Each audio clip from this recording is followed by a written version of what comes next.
El cielo ardía mientras un helicóptero implacable iluminaba las sombras del crimen. Las aspas rugían como un grito de justicia, mientras abajo un campamento oculto entre las montañas se convertía en el epicentro de un enfrentamiento despiadado. Túneles secretos, arsenales aterradores y líderes ocultos salían a la luz en medio de ráfagas de fuego y explosiones. Cada segundo era una batalla por el control, una lucha entre la fuerza del Estado y un imperio criminal que parecía invencible. ¿Podrás soportar la tensión de lo que está por revelarse? ¿Cómo un helicóptero puede cambiar el destino de una noche aterradora? El cielo estaba oscuro, casi opresivo, cuando el estruendo de las aspas rompió el silencio. Aquel sonido no era un simple zumbido, era una advertencia, una presencia imposible de ignorar. ¿Quién podría imaginar que un helicóptero artillado sería el protagonista en esta batalla feroz? Los sicarios, atrincherados entre camionetas blindadas, no tuvieron tiempo de reaccionar. Desde las alturas, el monstruo de metal los había localizado y su implacable precisión comenzaba a escribir un nuevo capítulo en esta guerra. Las luces del helicóptero eran como cuchillas que desgarraban la penumbra, iluminando cada rincón del caos. Abajo, los gritos se mezclaban con el eco ensordecedor de las ametralladoras. Los disparos cortaban el aire con una velocidad que parecía sobrehumana, mientras las camionetas explotaban en llamaradas que teñían la noche de un rojo ardiente. ¿Qué se siente al estar bajo ese ataque implacable, sin escapatoria? Los sicarios lo vivían en carne propia, una y otra vez. Sin embargo, esta escena no fue una sorpresa para los habitantes. Aquella región, marcada por años de dominio criminal, había sido testigo de episodios similares, pero jamás con una fuerza tan demoledora. Las familias, escondidas en sus casas, escuchaban el rugido lejano del helicóptero y sabían que algo importante estaba sucediendo. En sus mentes surgía la misma pregunta: ¿será esta la noche en que todo cambie? Además, cada movimiento del helicóptero parecía orquestado con una precisión quirúrgica. El piloto, entrenado para situaciones extremas, sabía que no podía fallar.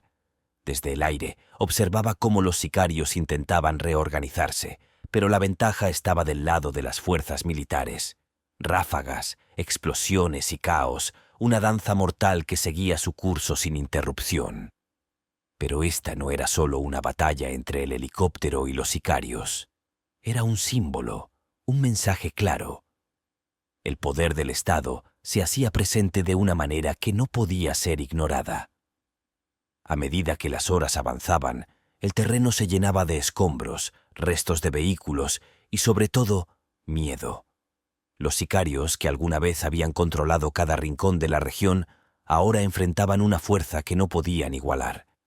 Finalmente, el helicóptero se alejó, pero no sin dejar huella. La noche había cambiado para siempre, tanto para los habitantes como para aquellos que habían desafiado la autoridad. ¿Qué vendría después? La incertidumbre se apoderó de todos, pero una cosa era clara: la guerra estaba lejos de terminar. ¿Cómo pudo alguien tan común vivir una doble vida tan aterradora? Dennis L. Rader era el vecino perfecto, el líder de la iglesia local, el hombre que saludaba cálidamente cada mañana. Pero, tras esa máscara de cordialidad, se escondía un monstruo que aterrorizó Wichita, Kansas, durante más de 2 décadas. Nadie sospechó que este ciudadano ejemplar era el infame BTK Killer, cuyas siglas en inglés describían su método escalofriante: atar, torturar, matar. Su nombre, Dennis L. Rader, se convertiría en sinónimo de pesadilla. Todo comenzó en 1974. Una familia fue brutalmente asesinada en su propia casa. BTK, como él mismo se apodaba en las cartas que envió a los medios y a la policía, se encargó de detallar cómo estranguló a los padres delante de sus hijos para luego acabar también con ellos. Su control era meticuloso y su frialdad perturbadora. No dejó evidencias, solo una firma: su desdén por las vidas humanas y su necesidad de reconocimiento. Durante años jugó con la policía, enviando pistas falsas y desafiándolos a atraparlo. ¿Cómo pudo evadir a la justicia por tanto tiempo? Era metódico y doblemente sigiloso. Mientras cometía crímenes que sembraban el pánico, continuaba su vida cotidiana como si nada hubiera sucedido. Rader asistía a reuniones familiares, organizaba actividades comunitarias e incluso lideraba a los Boy Scouts. Nadie podía imaginar que este hombre, aparentemente devoto y responsable, era el mismo que llenaba a Wichita de terror. Fue en 2005 cuando su vanidad lo traicionó. Decidido a revivir la atención mediática que tanto disfrutaba, envió un disquete a la policía. Pero lo que no sabía es que los metadatos del archivo lo vinculaban directamente con su iglesia, el lugar donde era elogiado como presidente de la congregación. Ese pequeño descuido puso fin a su racha mortal. Cuando fue arrestado, la comunidad entera quedó en estado de shock.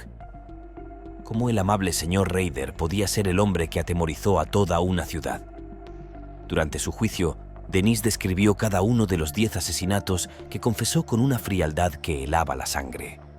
Habló de sus víctimas como si fueran simples objetos, trofeos de sus fantasías retorcidas. Las familias de las víctimas lo enfrentaron con valentía, relatando el dolor y la pérdida que él había causado. Pero Denise apenas mostró emociones. Incluso en su declaración de disculpa, que duró más de 30 minutos, sonaba más como un discurso de aceptación de un premio que como un acto de verdadero remordimiento. La justicia finalmente lo alcanzó. Fue condenado a cadena perpetua sin posibilidad de libertad condicional. A pesar de que Kansas había restablecido la pena de muerte en 1994, sus crímenes ocurrieron antes de esa fecha, lo que le salvó de enfrentar ese destino. Ahora, Denise L. Rader pasa sus días en aislamiento en el Centro Correccional de El Dorado, reviviendo una y otra vez los actos que definieron su vida doble. El caso de BTK no solo sacudió a Wichita, sino que también demostró lo aterradoramente fácil que puede ser esconderse a plena vista. ¿Cuántas otras caras familiares ocultan secretos oscuros? Su historia no solo es un recordatorio de la fragilidad de la confianza humana, sino también de que, a veces, el verdadero mal puede parecer extraordinariamente común. Los rostros comunes esconden los secretos más oscuros. Gary Ridgway, conocido como el asesino del río Green, encarnaba lo que cualquiera llamaría un hombre común. Trabajaba como pintor de camiones, era padre de familia y asistía a los eventos del vecindario con una sonrisa amable. Participaba en reuniones sociales, llevaba a cabo sus responsabilidades laborales y nunca levantó sospechas entre quienes lo rodeaban. Sin embargo, bajo esa apariencia inofensiva, se escondía un depredador implacable cuya obsesión por el control y la muerte lo llevó a cometer una de las mayores atrocidades en la historia criminal de los Estados Unidos. Por más de 2 décadas, Ridgway acechó las calles de Seattle, arrebatando la vida de decenas de mujeres. Sus víctimas, en su mayoría trabajadoras sexuales o mujeres en situación vulnerable, confiaron en él solo para descubrir demasiado tarde su verdadera naturaleza. Este hombre, que se sentaba a cenar con su familia y saludaba a sus vecinos, ocultaba un impulso asesino que no conocía límites. El rastro de horror que dejó detrás sigue resonando hasta el día de hoy. Nacido en 1949 en Salt Lake City, Ridgway tuvo una infancia marcada por el abuso emocional y la humillación constante. Su relación con su madre, una figura dominante y crítica, lo dejó con profundas cicatrices emocionales. Este ambiente tóxico alimentó una rabia que se mantuvo latente durante años. A los 16, Ridgway cometió su primer ataque violento. Apuñaló a un niño en un bosque cercano. Aunque la víctima sobrevivió, Ridgway describió más tarde este acto como un experimento para entender cómo se sentía apuñalar a alguien. Este incidente no solo fue una señal temprana de sus impulsos violentos, sino también una advertencia ignorada de lo que vendría. En los años 80, Ridgway dio inicio a su escalofriante ola de asesinatos. Las víctimas eran mujeres que él consideraba fáciles de manipular y controlar. Utilizaba tácticas insidiosas para ganarse su confianza, mostrando fotografías de su hijo para aparentar ser un hombre inofensivo. Una vez que las víctimas bajaban la guardia, las estrangulaba con sus propias manos o con objetos como cordones o cinturones. Luego, abandonaba sus cuerpos en áreas boscosas o cerca del río Green, un lugar que se convertiría en el símbolo de sus crímenes. Pero lo que hacía a Ridgway aún más aterrador era su obsesión por regresar a las escenas del crimen.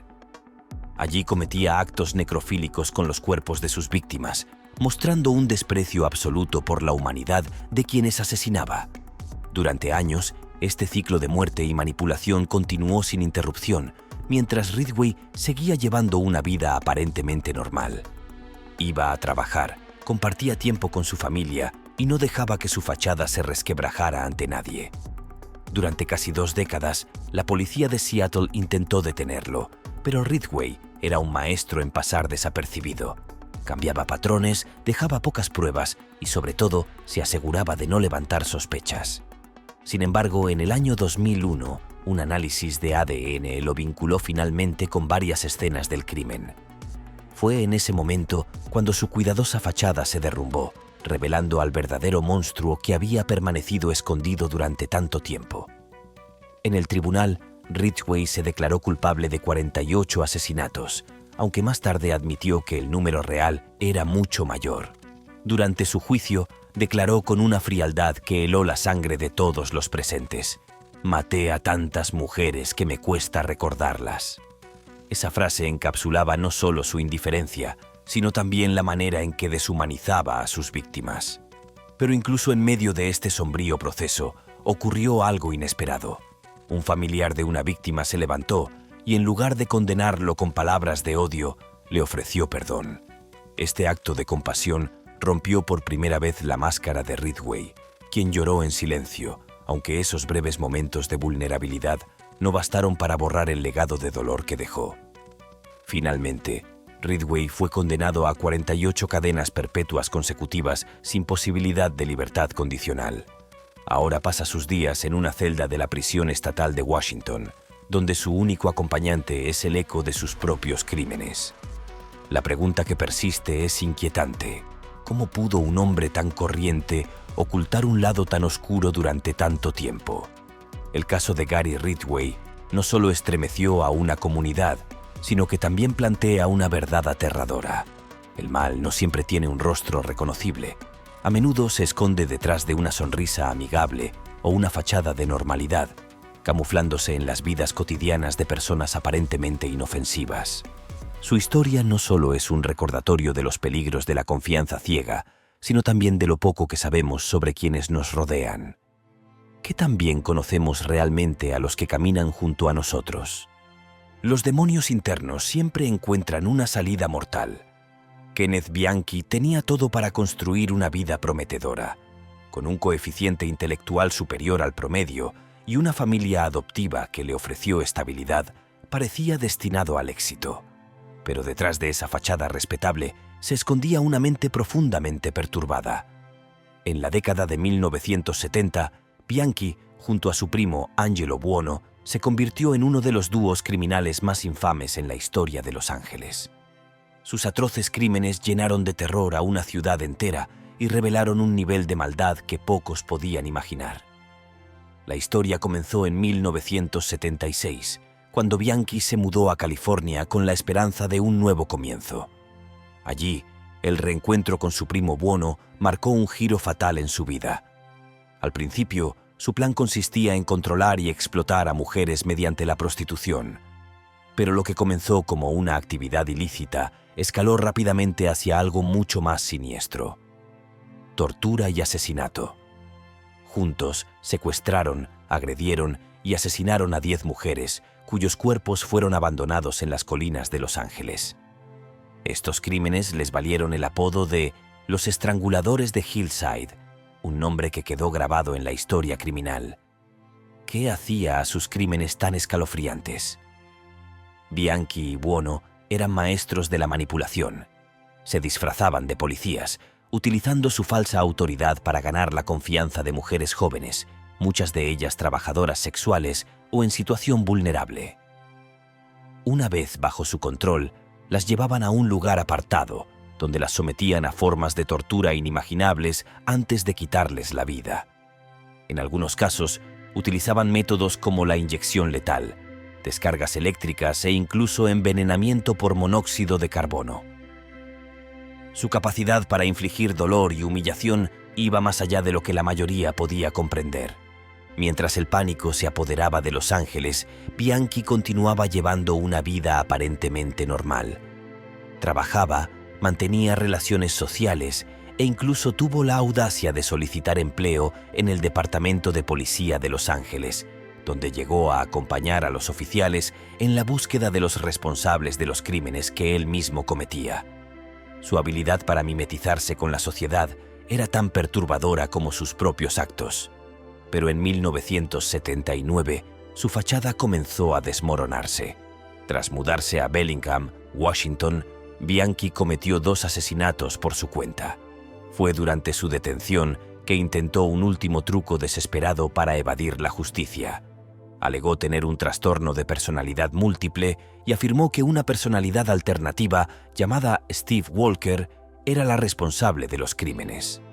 Aunque inicialmente confundió a los investigadores, los expertos en psiquiatría desmantelaron rápidamente su mentira. Consciente de que enfrentaba la pena de muerte, Bianchi llegó a un acuerdo con las autoridades. Confesó su participación en los asesinatos y accedió a testificar contra su primo Angelo Buono. Este testimonio fue crucial para condenar también a Buono, quien fue sentenciado a cadena perpetua. Durante su propio juicio, la falta de remordimiento de Bianchi quedó clara. Intentó manipular a los jueces, abogados y testigos, pero las pruebas en su contra eran abrumadoras. Finalmente, fue condenado a 6 cadenas perpetuas, un castigo que reflejaba la magnitud de sus actos. Hoy, Kenneth Bianchi cumple su condena en la Penitenciaría Estatal de Washington, donde pasará el resto de su vida sin posibilidad de libertad condicional. Aunque sus crímenes ocurrieron hace décadas, su legado sigue vivo en la memoria de quienes vivieron esos tiempos de terror. Los estranguladores de Hillside dejaron una marca indeleble en Los Ángeles, demostrando que el mal puede provenir de quienes menos lo esperamos. ¿Qué lleva a alguien a cruzar la línea hacia la oscuridad absoluta? Quizás nunca lo sabremos con certeza, pero lo que sí es seguro es que las cicatrices que dejaron Bianchi y Buono permanecen como una advertencia eterna de que el verdadero terror no siempre lleva un rostro desconocido. A veces es el de la persona que se sienta a tu lado, sonriendo, fingiendo normalidad mientras planea su próximo movimiento en la penumbra. Un asesino con doble vida bajo la luz de las redes sociales. Stephen Port, conocido como el asesino del Grindr, parecía inofensivo. Para sus vecinos en Barking, Londres, era simplemente un hombre solitario y algo excéntrico que trabajaba como cocinero en una estación de autobuses. Nacido en 1979 en Southend-on-Sea, Reino Unido, su infancia estuvo marcada por el aislamiento y el acoso escolar, características que continuaron moldeando su personalidad en la adultez. Sin embargo, nadie imaginaba que este hombre tímido ocultaba un lado profundamente oscuro, que se revelaría de manera escalofriante en 2015. El terror comenzó con la desaparición de Anthony Walgate, un estudiante de moda que también trabajaba como acompañante a tiempo parcial. Port contactó a Walgate a través de una aplicación de citas y lo convenció de visitar su apartamento.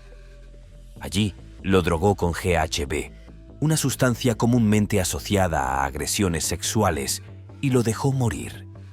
En un intento de encubrir el crimen, Port colocó el cuerpo de Walgate fuera de su edificio y realizó una llamada anónima a la policía, alegando que había encontrado un cadáver en la calle.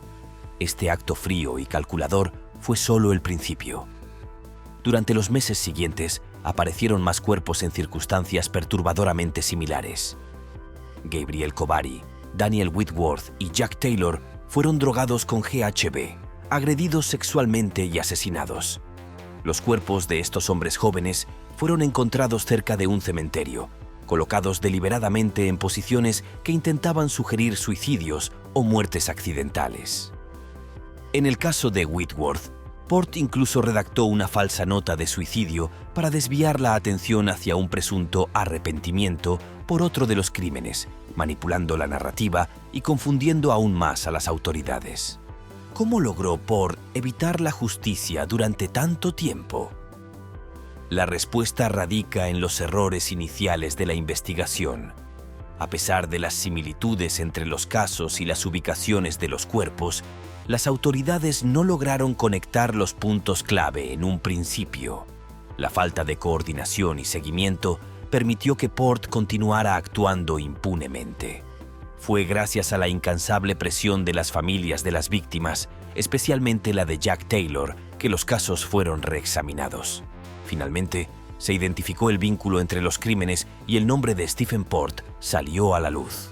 En 2015, Port fue arrestado, pero durante el juicio negó todos los cargos, alegando que las muertes fueron accidentes.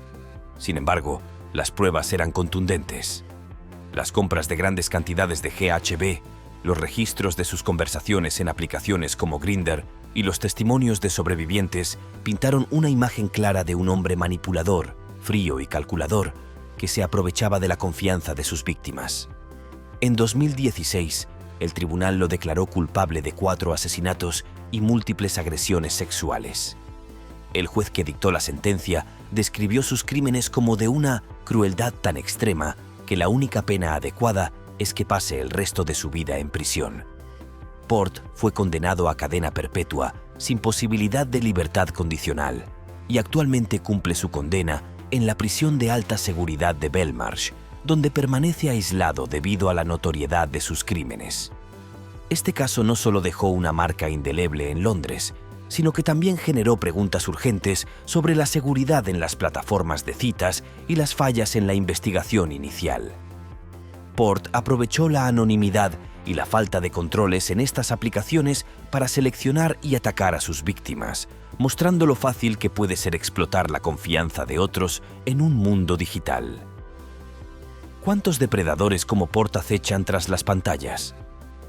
Su historia es un recordatorio sombrío de los peligros que enfrentamos al confiar ciegamente en el mundo virtual. También subraya la importancia de que las autoridades y las plataformas digitales asuman una responsabilidad activa para prevenir tragedias como estas. El legado de Stephen Port no solo es de terror, sino también de una lección que no debe ser ignorada. El mal puede esconderse detrás de una pantalla, disfrazado de una conexión amigable o una invitación casual. Jeffrey Dahmer, un monstruo que se escondía en la oscuridad cotidiana. En Milwaukee, un departamento en apariencia normal se convirtió en el epicentro de uno de los casos más macabros de la historia. Jeffrey Dahmer, apodado el caníbal de Milwaukee, pasó de ser un niño reservado a convertirse en uno de los asesinos más infames de Estados Unidos, dejando un rastro de horror que aún resuena en la memoria colectiva. Nacido en mayo de 1960 en Wisconsin, Dahmer tuvo una infancia marcada por la soledad y el aislamiento. Desde joven mostró comportamientos inquietantes, como recoger animales muertos, diseccionarlos y conservar sus huesos como trofeos. Esa extraña fascinación por la muerte era solo el preludio de lo que vendría. En su adolescencia, comenzó a luchar con su identidad y su sexualidad, desarrollando una inclinación hacia lo oscuro. Pero nadie imaginó que esos rasgos se convertirían en una espiral de violencia. En 1978, Dahmer cometió su primer asesinato. La víctima fue un joven de 18 años, a quien atrajo a su casa con la promesa de llevarlo a una fiesta. Una vez allí, lo drogó, lo estranguló y desmembró su cuerpo. Pero lo más perturbador es que este fue solo el inicio de una serie de crímenes que se extenderían por más de una década. ¿Qué alimentaba su insaciable necesidad de matar? Según sus propias palabras, era un intento desesperado por mantener a sus víctimas cerca de él, literalmente. Entre 1978 y 1991, Dahmer asesinó a 17 hombres a quienes seleccionaba en bares y clubes. Les ofrecía dinero a cambio de fotografías o compañía, pero lo que les esperaba era un destino aterrador. Los llevaba a su departamento, donde los drogaba y los mataba. Luego desmembraba sus cuerpos y conservaba partes como calaveras o huesos que consideraba trofeos. En algunos casos practicó canibalismo, una revelación que horrorizó al mundo cuando se hizo pública. La captura de Dahmer ocurrió en julio de 1991, cuando una de sus víctimas potenciales, Tracy Edwards, logró escapar. Corrió por las calles de Milwaukee, esposado, hasta que encontró ayuda de la policía. Cuando los agentes llegaron al departamento de Dahmer, se encontraron con una escena que parecía salida de una película de terror. Fotografías de cuerpos mutilados, un refrigerador con partes humanas y herramientas utilizadas para desmembrar. Las confesiones de Dahmer durante los interrogatorios dejaron a los detectives sin palabras. Durante su juicio en 1992, Dahmer se declaró culpable de 15 asesinatos. Los testimonios fueron desgarradores, mientras las familias de las víctimas relataban el impacto de sus crímenes. Aunque intentó argumentar que sufría una enfermedad mental, el jurado lo declaró plenamente consciente de sus actos. Fue condenado a 15 cadenas perpetuas consecutivas, asegurando que nunca volvería a caminar libre. En prisión, Dahmer mostró un comportamiento extraño. Se convirtió en una figura tranquila, afirmando haberse arrepentido y encontrando consuelo en la religión. Incluso se bautizó. Sin embargo, su tiempo en la cárcel fue breve. En noviembre de 1994, otro preso lo atacó con una barra de metal en el baño, terminando con su vida de manera brutal. ¿Qué nos deja la historia de Jeffrey Dahmer? No solo el horror de sus crímenes, sino una advertencia sobre cómo las señales de peligro pueden pasar desapercibidas hasta que es demasiado tarde. Su caso sigue siendo un ejemplo de la capacidad humana para la oscuridad y un recordatorio de que el mal puede esconderse detrás de la apariencia más común. La muerte como rutina, el ángel oscuro de los hospitales. En los silenciosos pasillos de los hospitales, donde la gente busca curación y esperanza, Charles Cullen, apodado el Ángel de la Muerte, convirtió su profesión en una herramienta para matar. Durante 16 años, este enfermero utilizó su acceso a los pacientes para quitarles la vida de manera calculada, dejando una estela de tragedia y desconcierto en las instituciones donde trabajó. Su historia es una de las más perturbadoras de los crímenes en serie modernos. Cullen nació en febrero de 1960 en Nueva Jersey. Su infancia estuvo marcada por la pérdida y el sufrimiento, incluida la muerte de su padre cuando era apenas un bebé y la muerte de su madre en un accidente cuando él era adolescente. Esos eventos parecieron moldear una mente atormentada. A los 9 años intentó quitarse la vida por primera vez, un patrón que se repetiría varias veces a lo largo de su vida. Sin embargo, nadie imaginó que este joven, que más tarde se graduaría como enfermero, convertiría sus demonios internos en una amenaza mortal para los más vulnerables. ¿Cómo cometía sus crímenes? Cullen administraba dosis letales de medicamentos a los pacientes, aprovechando la confianza que los hospitales depositaban en él. Muchas de sus víctimas eran personas en recuperación que no estaban en peligro inminente, lo que hacía sus actos aún más crueles. Utilizaba combinaciones de insulina, digoxina y otros medicamentos que causaban la muerte de manera silenciosa, dificultando que los médicos detectaran el homicidio.